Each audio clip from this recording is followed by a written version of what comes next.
When you look back in hindsight, everything is 2020. In hindsight, we make mistakes, we're learning from it. In hindsight, shaping yesterday and your tomorrow. In hindsight, it's so much clearer now. How can we use technology to enhance the human element in creativity and storytelling?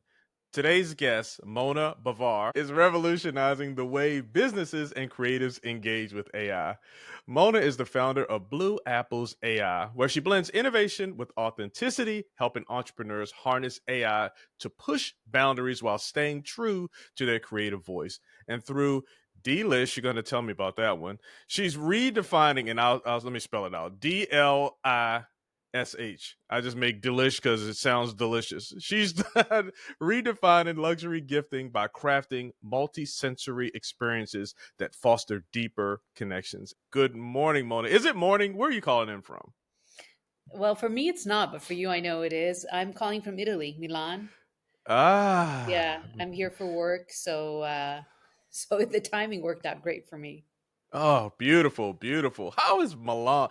I always hear about Italy and Greece and all these places. How has Milan been treating you? Wonderful. I've been living here for about 20 years. I came to Mm-hmm. do my MBA and then stayed. And when I started my businesses, it's been giving me the opportunity to go back and forth between Milan and California, where I grew up. So it's nice to Oh, have the best of both worlds, I think. yeah, yeah. I think so too. I've never been to Italy. Well, Not I've yet. never. Well, I actually that's a lie. Oh, That's a lie.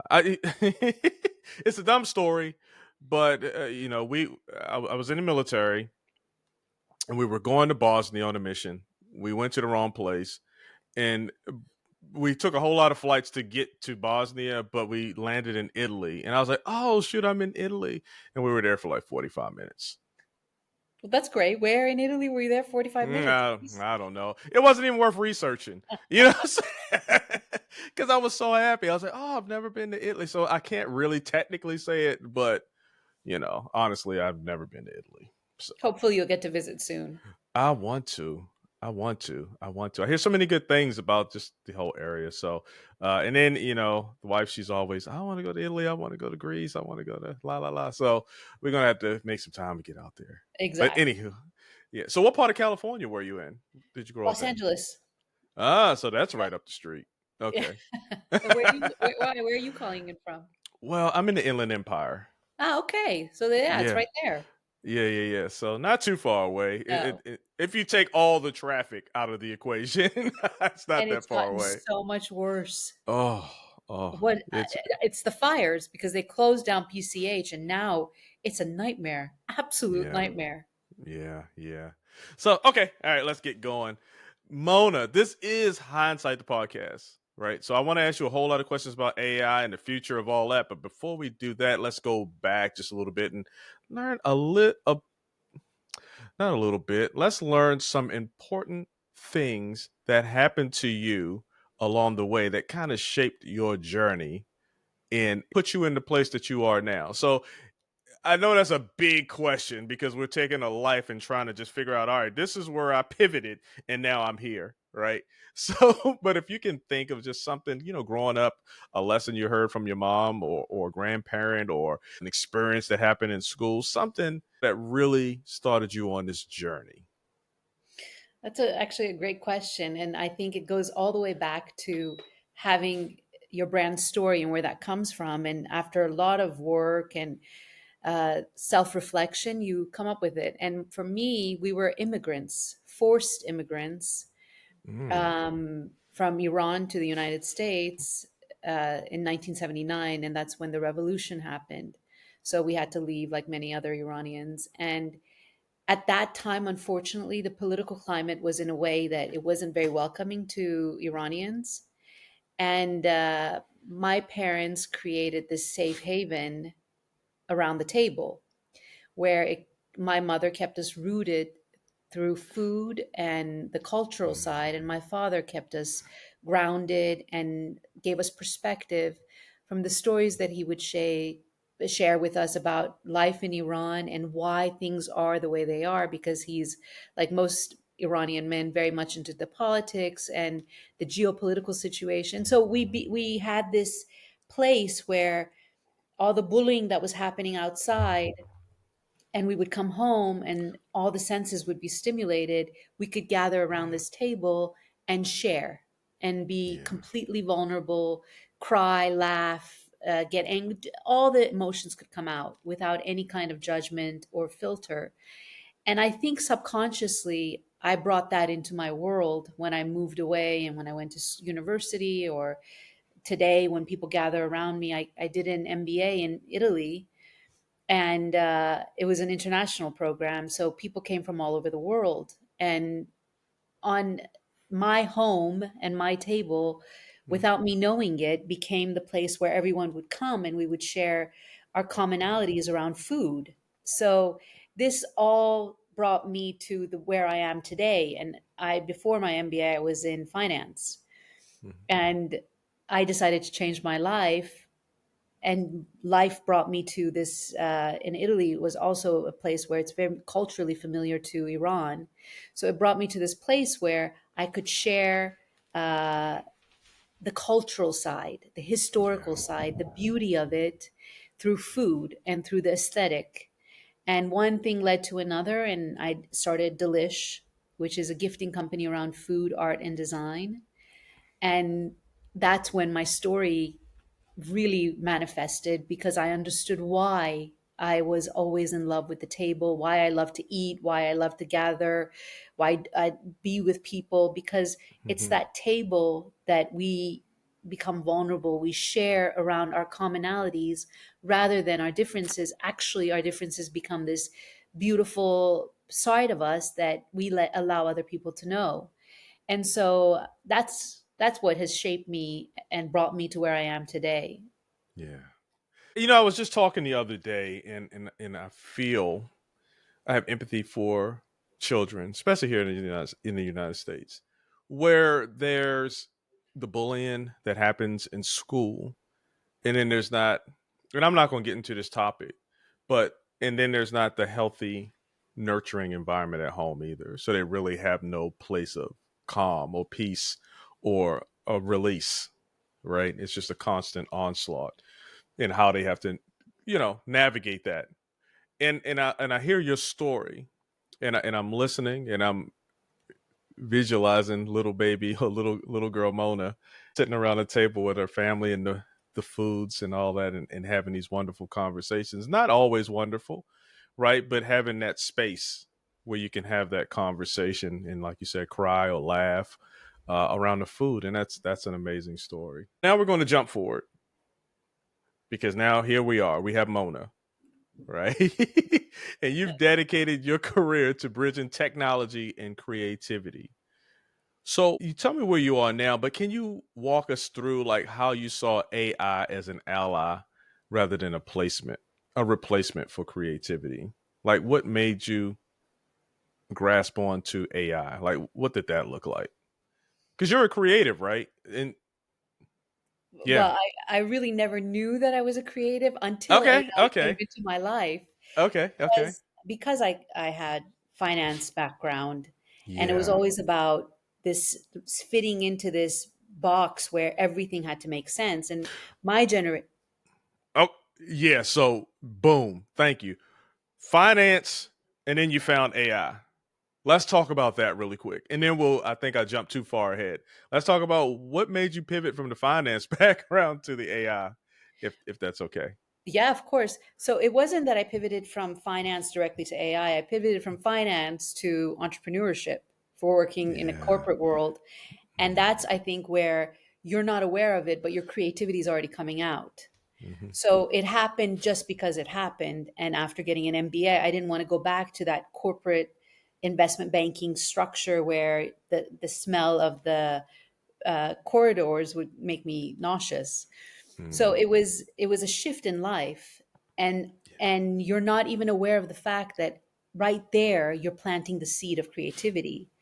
But because I had brought my background of a structured environment, whether it's dealing with numbers or dealing with bosses and the politics of a corporate Mm-hmm. world, I try to make that fit into this entrepreneurship where we know that being an entrepreneur really means having this kind of uh, unlimited in field where you allow yourself to experiment, and then Mhm. you learn from the experiences, you learn from the lessons, and that helps you to grow. Because I truly believe that entrepreneurship is more a self-development journey than it is one of let's make sales or let's meet our numbers and revenues and scaling and all that. That's there and it will always be there, it'll be a part of Mhm. it.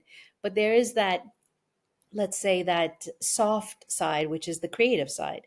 And so AI, when I first got exposed to AI, um, it gave me this. It was about 2 years ago when everyone, like ChatGPT, was now just starting to, show itself to to us people. Mhm. And I remember I sat there and I just started asking these random questions. And first, it was about creating content for Delish, the gifting company. And then it started, as ChatGPT grew, I started to grow. So I said, no, let's talk about my personality. Let's talk about this. Let's give me ideas. And then it starts to kind of like these Minecraft games where you start to break down the walls and you're Yeah. rebuilding the way you want it to be built. And Yeah. you see that it's like this vast field where you can do whatever you want with it. And Mhm. so that's how ChatGPT evolved for me. And it's why I say it can be a creative tool if we know how to use it, if we know how to have fun with it. Because Yeah. it's not always that you're going to uh, it's not generic. You don't want to be generic. You want to use it in a way that is going to enhance you rather than suppress you. And then Mhm. from that, I realized the benefits it was giving me personally in my business, and together with other friends that were using it or using AI in different ways, we came to create together and created Blue Apples, which is an AI agency that helps companies implement, keep their brand uniqueness, their Yeah. identity, so you don't become generic. Yeah. I know I'm getting choked up. I don't know what it is. Must be this interesting conversation because as you're talking, I'm sitting there thinking, okay, yeah, add my personality to it. Oh, that's that. I never, I kind you kind of do it intuitively, like when you start to play around and get in there with ChatGPT, you want to make it your own. But I never really did it purposefully. So I'm just hearing you say this, and then the whole storytelling part of it is compelling to me. Do you use the table, your family story to kind of tell your story as far as and make yeah Yes, absolutely. I mean, yeah that is my story. So it's so yeah many yeah pieces of me, my siblings, and many, I think many of the immigrants that live in this diaspora of mm, you didn't choose. So when I was studying in Italy, a lot of my friends that were Italian, they left and they chose to go live in Spain or choose the UK, Dubai, some other parts of the world, but they chose yeah to do it because of opportunity or because of experience. But they always knew they could go back home.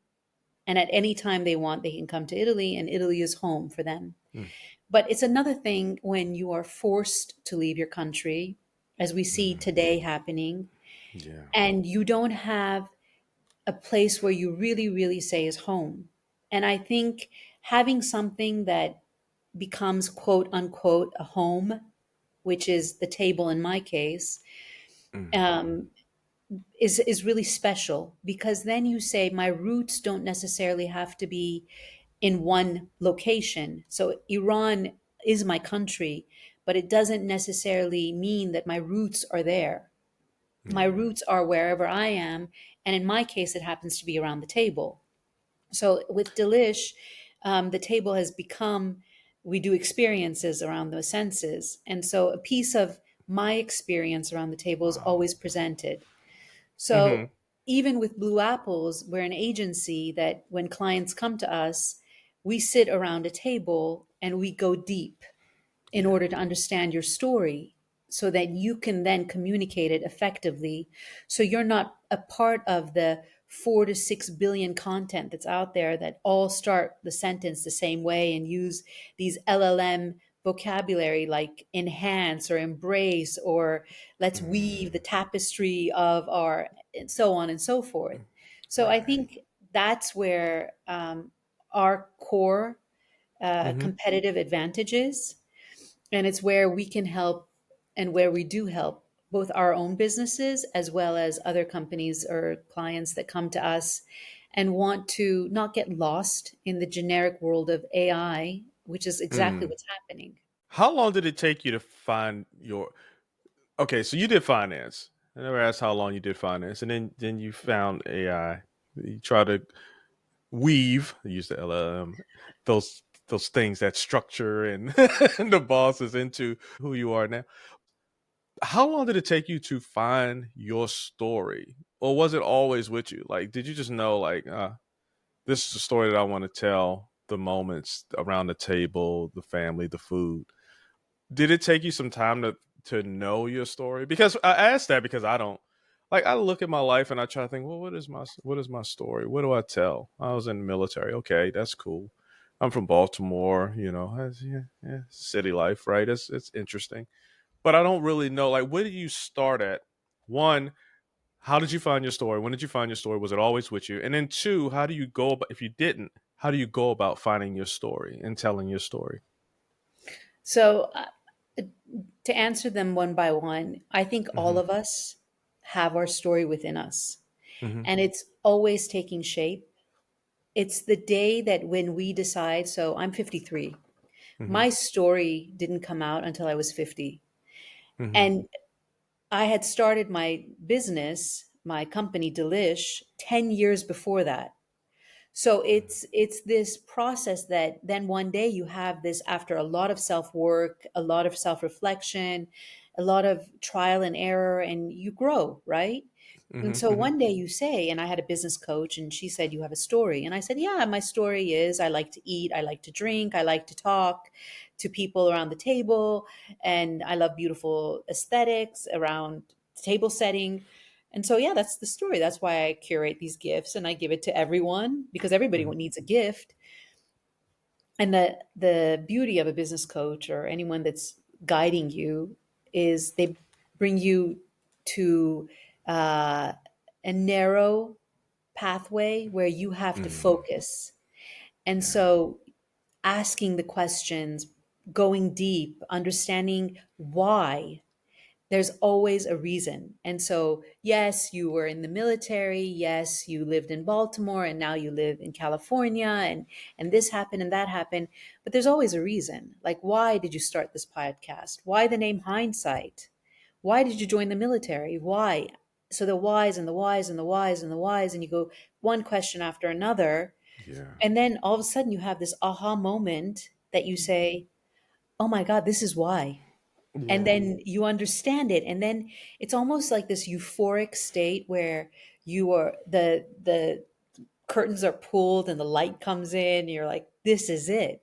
And then the Yeah. amount of confidence that you gain about your business and how you communicate, and then all of a sudden the target audience becomes clear. So it's not Mm. everyone that needs a gift. Yes, most of the people want to gift, but my brand is specific to a target audience. So Right. this is where it all unfolds. And I think that's the beauty of this journey of life, first and Hmm. foremost. And then it's Yeah. exactly how we decide to embrace it, and how courageous we become to go Mm. deep. Yeah. I guess that's the answer. This is Hindsight, the podcast, and it's about looking at things, hopefully a little deeper. You experience them and they happen, right? But the things that come out of it, you don't really always see it while it's happening, and having that opportunity to look back and find those stories, find that why did I choose to do this instead of that, right? It's yeah, Exactly. yeah. That's empowering. I love it. Thank you. Thank you. First of all, one, get a coach. So I need to get a coach. And then two, I need to start saying why, but why, but why, but why, but why, but why, right? And until you get to that aha moment, I love it. So thank you. But at Blue Apple's AI, you help entrepreneurs use AI to fuel their innovation, right? And I went on the website and I looked at some of the things that you offer. Storytelling, and it was a number of things that you had on your landing page. With that being said, what's one common mistake businesses make when integrating AI into their creative processes? You gave one. You say we kind of just don't go below the surface, right? You stay on a little generic. So let's take that one off the board. What's a good common mistake that businesses do? So one of the aside from being generic is letting the AI dictate the direction. Oh, So when we when I was growing up and in this world of business and I started to do the studies and everything, we didn't have even internet. So I yeah, actually had to go to the library, take a book out, research it, the encyclopedias. I mean, we had sets of yeah, encyclopedias and you yep. felt so special. And then the internet came and you still had to do the research. And so there was always this, we were taught how to research, we were taught how to learn.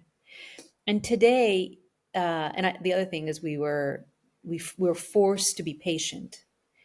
And so Mm, today, all of that has been taken away. mm, Our attention span is much lower.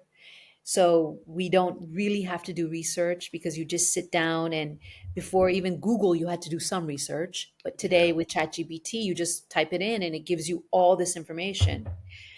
And so that becomes our research fast. And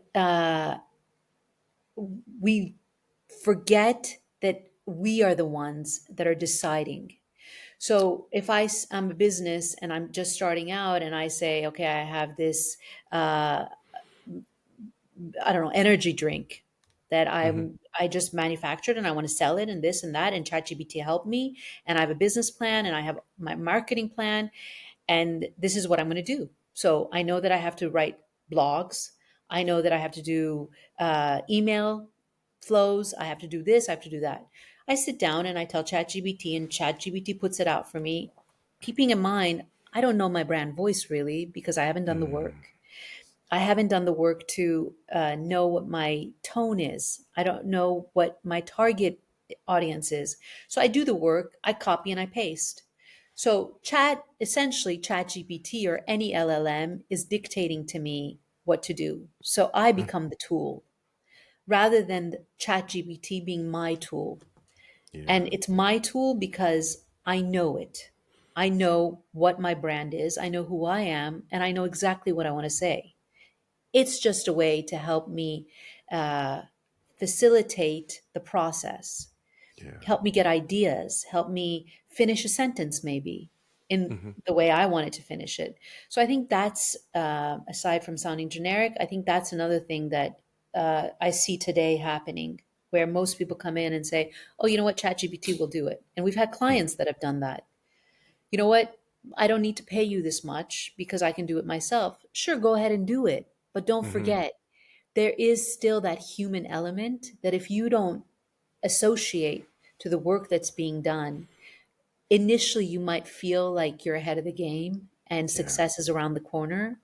But don't forget, all your competitors are doing the same thing. Hmm. So there's that, I think. Yeah. So how do you distinguish yourself? I like it. I like it. Well, I know I go on there. Sometimes I go because I don't know, right? I don't know. I wrote some things down, your tone and your brand voice. I mean, I know what mine is, right? But initially, I didn't really know. I know it's in the military. And you mentioned it earlier. The reason why I did Hindsight the podcast was because when I transitioned out of the military, it was kind of challenging mentally, right? So it was more of a platform to empower and encourage other veterans or other service people who are going to transition from the military. And what I initially did was I bought other veterans who transitioned out. They successfully transitioned out to give inspiration. Like I had a guy, he was an infantry. He wasn't really infantry, but we were in an infantry unit together. And when he got out, he became a comedian. You know what I'm saying? Just different things. It's like you're not limited to what you do. So that was the cause for that podcast initially. But when you start going and I started growing and I started changing a little, the direction a little bit, pivoting here, pivoting there, but still keeping the essential message, I started thinking, well, huh, what is my whatever brand voice? I never really thought about it, what my brand voice is. I knew I wanted to be authentic. I knew I wanted to be lighthearted and fun and kind of connect and make this more of a conversation, even though I'm throwing questions at you, Mona, right? I want to make it more of a conversation. So that was the tone, I guess. But with all that being said, what if someone goes in and just says, "Hey, ChatGPT, I do this, I do that, I do this, and that. Recommend my brand voice and my tone that I should use, and then create me a script." Like, I mean, because it's Sure. hard, you know what I'm saying. But I want you to I want you to go against me because you said some things earlier about just distinguishing yourself, right, in doing these things. So how do you differentiate, like, just going in and learning how to prompt, you know strategically, someone who's doing that, but really still distinguishing yourself? You know what I'm saying? Because you want to bring your authentic self. And you made the point earlier, you don't want like ChatGPT to kind of dictate your journey or your message or your whatever. So what is it that apples, what is it, apples, Blue apples. blue apples, I was thinking blue ivy, and I just stayed with apples because she's been dancing on the internet. She's been doing her thing. I can't even lie. I can't even lie. I'm really impressed. But anyway, That's the best. so I don't know if I asked the question. I said a whole lot of words, but No, I got your question. I get it. I get what you're saying. No, you know, because in self, and not selfishly, but humbly, or just being out, putting myself out there, I use it like that sometimes because I'm stuck, and you it resonated everything you said. I want the answer right now. I gotta I'm moving. I need to move. Right. So let me not try to go in and ask the why. Let me just go in and tell ChatGPT to tell me where to go. And I don't want to do that because everybody else is doing that. You feel me, to your point? So, all right, if you know what my question was, go ahead. no, I got it. I got it. And you Yeah. can absolutely sit and do that. You can Yeah. absolutely sit and say, you know what, this is hindsight. This is what it's all about. And maybe even if you have a social footprint, Hmm. ChatGPT can already know. If you say, "Do you know Hindsight podcast?" It might know. And then you can ask it, what is my brand voice? What are my values? What are my what is my vision? What is my mission? But again, if you don't already know, you will be Yeah. influenced. And Hmm. so remember, ChatGPT, Gemini, Claude, any of these are just gathering information that's already out there or that's been inputted by you and I. Hmm. So it's not, it cannot be accurate. Imagine you're going to bake a chocolate souffle, and a chocolate souffle requires precision and details aside from the ingredients. So you Hmm. need to be patient, do the work, and step by step, don't deviate. So it's the same kind of thing. If you don't know the basics, if you don't have the ingredients, yes, tell ChatGPT, give me a prompt. And as a matter of fact, I was doing that yesterday. I'm Hmm. trying to now create a video for myself, just using Sora, which is the video of ChatGPT. And I'm Hmm. trying to do that. So I would say, you know what? Give me a prompt for this and this and this because I become lazy. So I don't want to have to do the extra work. I want it to be fast. I want to see. And in my mind, I have a vision of this video. Hmm. And ChatGPT would keep giving me these prompts and I'm like, it's just not it. It's just not it.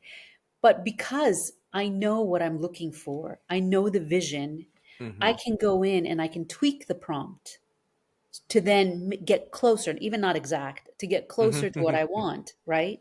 Yeah. But still, we need that human element in the sense that I love to write, and I was a writer before. I love, and I still do, and I write without ChatGPT.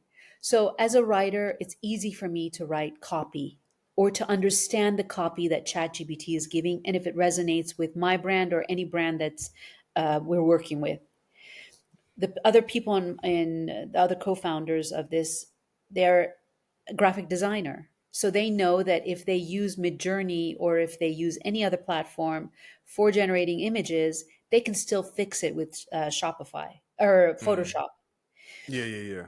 and so on and so forth. So it's not, you need to still have that, because AI that isn't all knowing. It's not our Yoda yet.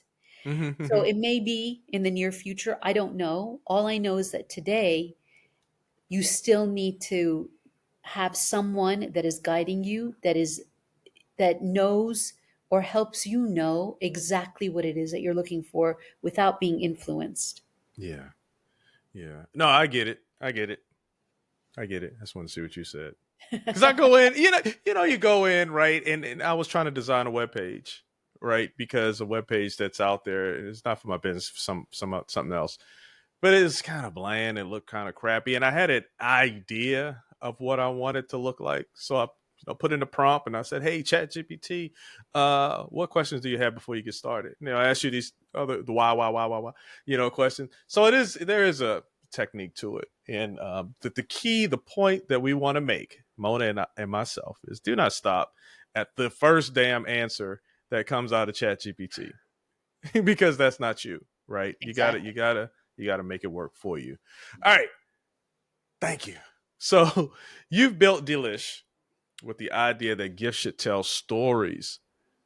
What inspired you to merge the world of luxury gifting with your passion for connection and culture? You talked about what you did. What inspired you to, say, yeah, you need a nice gift, and let's tell a story about it.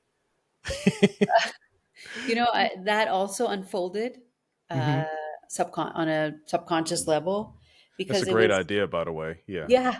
And when I started it, it was because subscription boxes were so hot. And I thought, okay, I'm living in Italy, and we have a lot of great food products, and I'm in the Hmm. world of food, and I know a lot of producers. So why don't I do these monthly subscriptions of food products from the different regions in Italy? Okay. And then it wasn't sustainable, because for how long as a customer would you want a box with pasta and sauce? I mean, by the time you're catching up with one box, the other box Hmm. arrives. Yeah. So I would assume that after a year, most people would cancel their subscriptions, or if not, Hmm. after Hmm. 6 months. And so it evolved, and I said, okay, why don't I add a design piece? And I love table settings, and so food and design. And then I said, okay, let's remove the whole gifting, or the whole subscription, and let's go into gifting, because I saw the demand for it. I Hmm. saw how, especially corporations and weddings and people that need personalized gifting, or really abstract, because you can always go to the websites, and this was about 10 years ago, so you can always go somewhere and get a gift, but does it really stand out? Is it really something Yeah. special? And you want to know that person, so it almost becomes, and so from there it just started. It Yeah. started, and it took off. It's taken Yeah. off. It's doing very well, I have to say. And it's evolving. And it's evolving where it's the story aspect, the story element, where we have special gift boxes that are inspired by creative minds. Hmm. Or if we curate a pasta box, there's always that historical element of pasta, and how pasta is experienced in its origin. So how Italians experience it, or if we put coffee together, we work with artisans, we work with craftsmen for the objects, we work with small producers, so that there's always that unique piece and the story behind the makers. Mm. So it's almost the antithesis of Amazon, where we were always like, let's mass, it's easy, let's get it, it doesn't matter, the price is good, let's just consume. And Hmm. so, like the pendulum, it swings, and it brings us back to the traditional know-how, Yeah. and the way it comes from the earth, and the way that it's pure and organic, and so on. And so we package that and we deliver it. And I have to say, we're quite successful because of that, because Yeah. of the unique element of story and products that we Yeah. deliver to the customer. Man. I used to do photography. Nice. My last job was a wedding, and I was like, "This is too much." Because I had a second shooter, and the second shooter didn't couldn't show up, and so I had to do the whole thing myself. Anyway, it's neither here nor there. But the reason why I bring that up is because I try to make the company stand out as well, and I would have these beautiful boxes. Maybe when we deliver the photos, it would go with a bottle of wine, and had the logo on it. But the thing is, I would always approach photography, especially in weddings or events, stuff like that, maybe as a journalist, right? Because I wanted to tell a story. And I wanted the people who were looking at these photos 10, 15, 20, 30 generation, from now to be able to understand that story, understand that moment as best they can. And if they couldn't, then their grandparent or whoever was telling would be able to remember, have that like, oh, I remember that moment because of the photo. I knew a lot of photographers, they wanted to do the stage ones. Hey, get around and let's, make it a triangle and have all these different, whatever the technique is they're trying to do. But I was always trying to get those candid shots because I believe story is everything. That's just me. I write a little bit too, dabble, not like Mona, but I do dabble. Uh, I'm sure beautifully. I try. One time, Mona, I wrote some stories. I used to write a lot of short stories back in the day, and I had it Nice. on a computer hard drive, and then I recovered that hard drive, and I was looking. I started reading, and I was like, "Good Lord, I wrote that! Yeah. Like that is amazing to me." Just looking back, I was like, "Wow!" And it's you probably have this experience when you get into that mode, that zone, and you're writing and you're just immersed in it, in the story. It just goes where it goes, and it's a beautiful process. So I need to get back into that zone. By the way, Yeah, bottom me too. line, yeah, you said you too. Just take everything's so fast now, and then I really need to slow it down and just feel that what do you call it in Star Wars, the Force, Yeah. and get myself immersed back into that. Um, Tell me a little more about maybe your process or your strategy or the way you approach finding a story. I know we talked about why, but when you work with me, say hindsight says, "Hey, Mona, I'm really trying to get I gotta look my brand voice and my tone. I've been doing this. I told you why I started doing it. I need some help. I need some help. Like, what would maybe be the first thing that you would tell me to do, or consider, or think about? Exactly your why. We Yeah, would the whys, right? we would have Right. a So why I'm doing conversation it. and ask you a series of questions Mm-hmm. Mm-hmm. that you would be surprised how they will lead you. So, just to give you an example, we just finished with a client. She's a fashion brand in London. She's Brazilian, and she said, "Oh, I love clothes." Hmm. Okay, that's great. That's a great Hmm. start. But why? And oh, because Hmm. they make me feel good. Yes, okay, they make you feel good. That's wonderful. When did you feel bad? Hmm. Ah, and she's divorced, and so Hmm. go deep. We go deep, and we understand that when she got married, her husband suppressed her and Yeah. wanted to control her. So whether it was through money, whether it was through what to wear, what to do, what not, everything. So Yeah. this was her relationship with her husband for 20 years that she was married to him. She said during that time, her only self expression, her only way of being connected to who she really was, without even knowing it, was when she would get dressed up to go to the supermarket because she wasn't working. Mm. Yeah. So it was that moment that she was able to still remember the person that she had always been. And so once she divorced, she went through her journey, and the where you have to rebuild yourself and find out who you are. And so she started her fashion brand, and that was her story, to help Yeah. every woman feel 100% themselves, Yeah. free, uninhibited, authentic, sensual, whatever it is that they want to feel, but to feel it without asking permission, without any kind of resistance to it, or without any kind of inhibition. And Yeah. so when that story comes out and you as the customer see it in her communication, you don't necessarily sit and read the story, but then it helps you communicate better through your content, through your images, through your lookbook, through everything that is there. And so this is how the process is. You have to go step by step, and we do a lot of research. So Yeah. I love to talk to people, and and I'm inquisitive. And sometimes it hurts, it's painful because I know what I went through. So Mm-hmm. it's not easy to go deep, but you Yeah. have to in order to get that one thing that then is going to give you the freedom to Mm. say exactly what you're all about. It's not as much about the customer or the client reading your story. It's more about you expressing it authentically. Mm.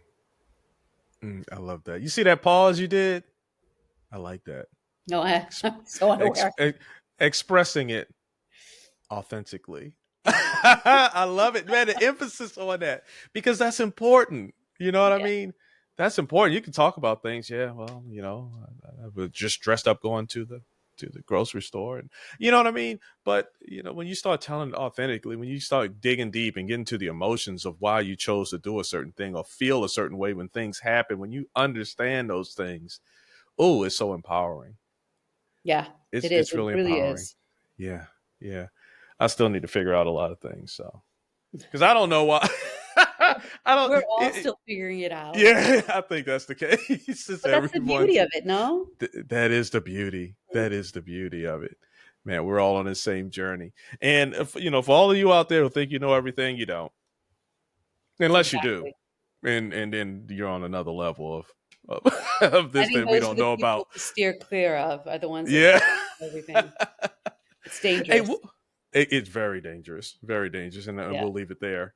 But what would you say is the most important skill to cultivate for anyone who's trying to stay relevant in this ever evolving, and we talked about it, business landscape? Um, I think the most important thing is cultivating our self awareness Mm, and self reflection. So I think everything that happens, I remember when I was starting Delish, in hmm the beginning, I was developing the product and I've never developed products. So for me, it was something new. And one of the people that I was working with to develop the boxes, hmm he freaked out in front of everyone in a restaurant. He went off on me. And I can tell you, Lee, for about 3 weeks, I was crippled mm, emotionally, because yeah, you think, something is wrong with me. I'm a failure. I'm never going to make it. I mean, he told me that you don't know what you're doing. I don't know. All these thoughts and voices were in my head until you then pick yourself up and you're like, okay, let me go out there and do this. And yeah, it's that kind of moment where you reflect and you say, it's not about me. I'm building something. And of course, there's going to be people out there that are going to get in the way, not intentionally, but because hmm they're having their moment. And you need to disassociate. So you yeah, start to build strength, and you start to become stronger, but it only comes when you take the moment to reflect, take the moment to become aware of your process, that it's not always, oh, you know what, I have an idea, I'm going to execute the idea and look, I made my millions, because that's not how it hmm works.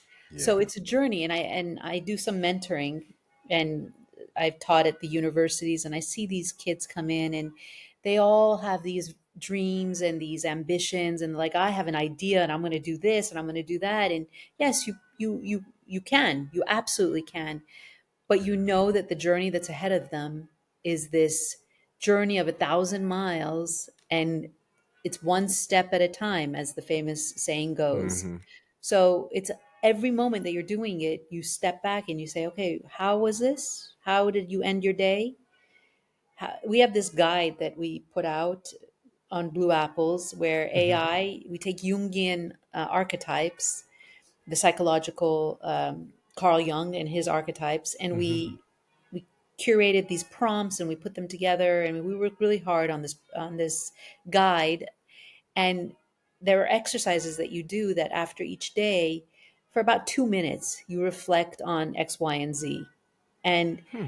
it's about tapping into that part of yourself, that archetype, and the different archetypes that live within us.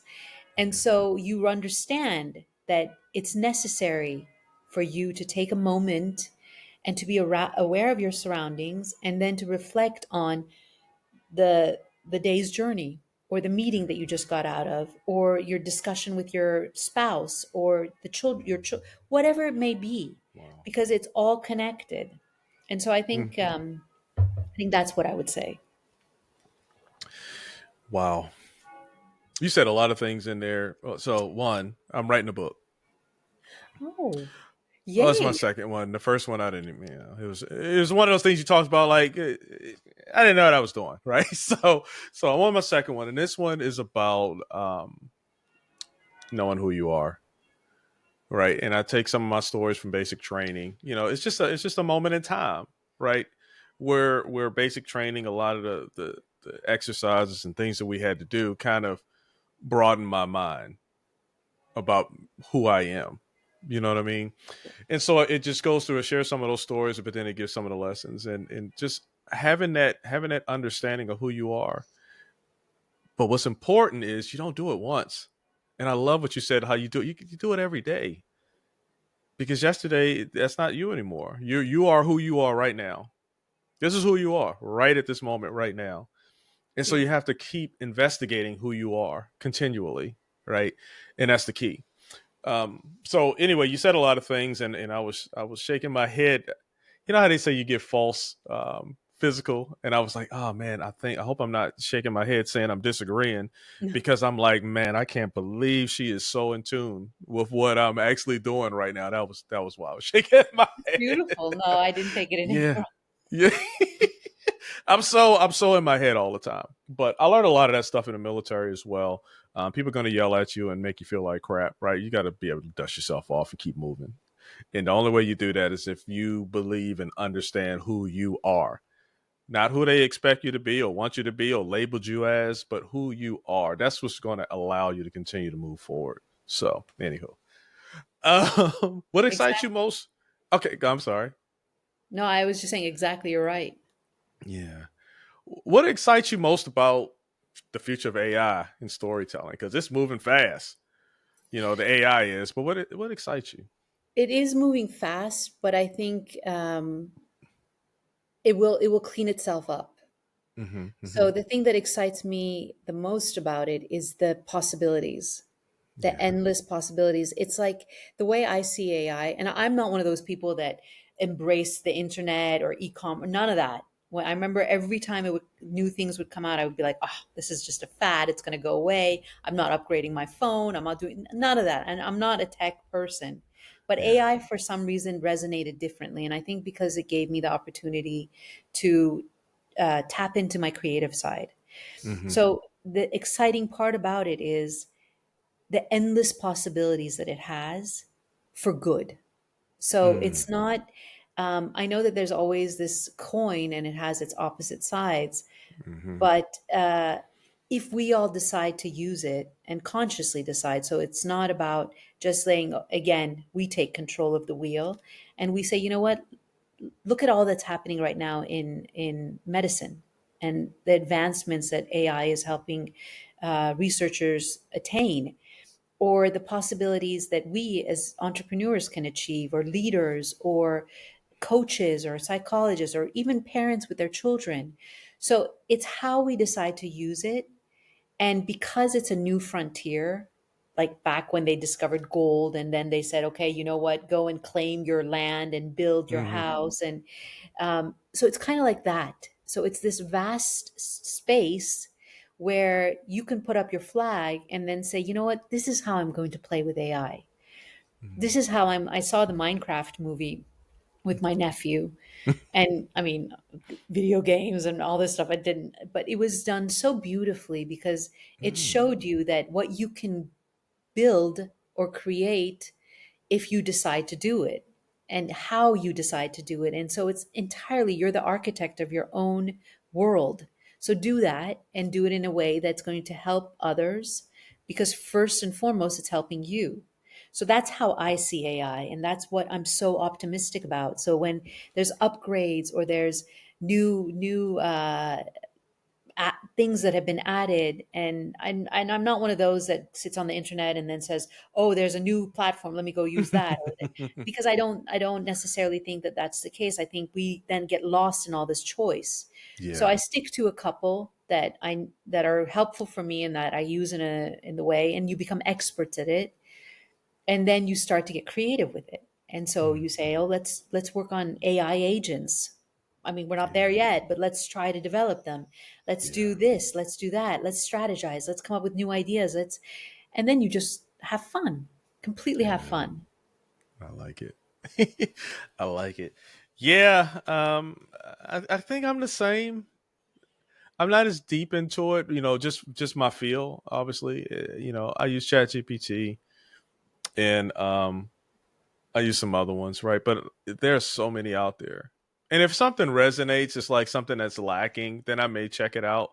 But I think I'd use that approach too, because when I say they're coming out or new things are coming out or it's moving fast, I mean you scroll through the social media, you see a new AI, whatever, right?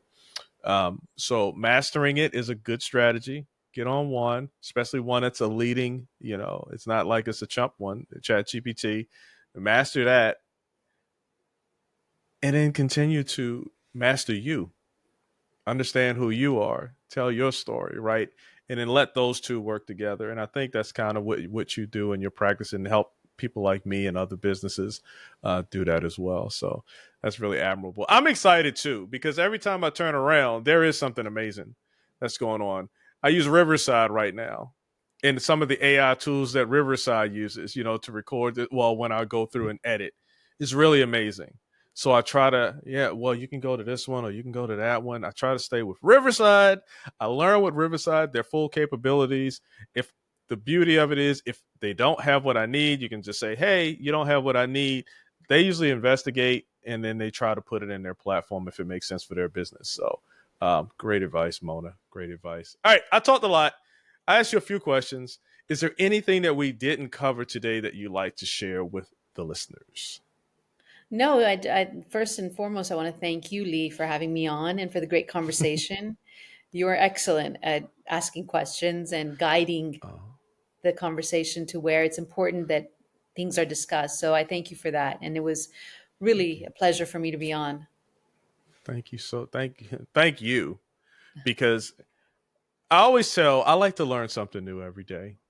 And, talking with, amazing people like yourself, a lot of ahas hit me. And when you see me start to reach down and start writing, that's them ahas, things that I need to investigate a little further, either about myself, about business, about whatever it is, right? So, one, thank you so much.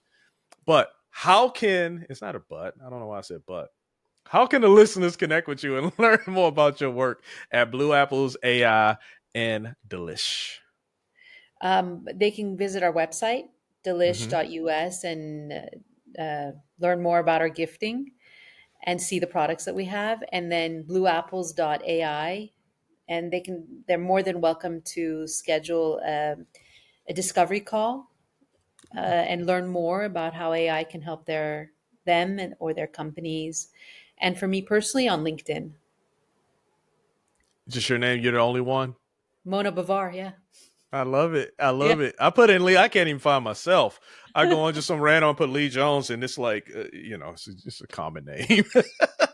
So, all right. I appreciate that. And thank you once again so much, Mona, for sharing your incredible insights into the intersection of AI creativity and human connection. I don't know if we talked about human connection, but we did talk about learning about ourselves, right? We did talk about Exactly. storytelling. We did talk about the future of AI and what makes Mona excited.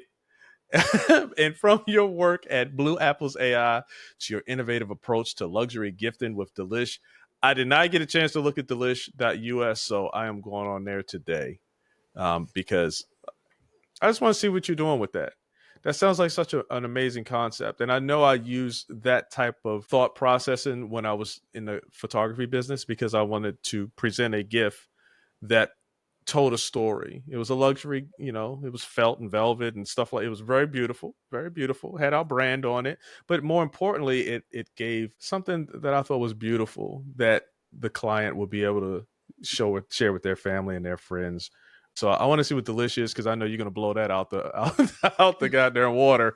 And it's always good to learn. It's always good to see great people doing great things and learn from that because just like basic training did for me, it exposes you to different things and it helps you to grow personally. So I just want to thank you for that. Thank you, Lee. I really enjoyed it. All right. And for the listeners, if you enjoyed this episode, make sure to subscribe to Hindsight the Podcast and stay tuned for more incredible conversations like this one. We're here to help you be more. And whether that's more innovative, more connected, or more inspired, just remember, be more. I'll talk to you soon. Hey, thanks for joining me here on Hindsight the Podcast. I'm your host, Lee Jones. I hope you enjoyed this episode. I know I did. And while I have you here, why don't you take your mouse, go over and click on that subscribe button. No, not right there. Over to the right. Down, right there. Boom. Thank you. Now, thank you for subscribing to Hindsight the Podcast. I'm your host, Lee Jones.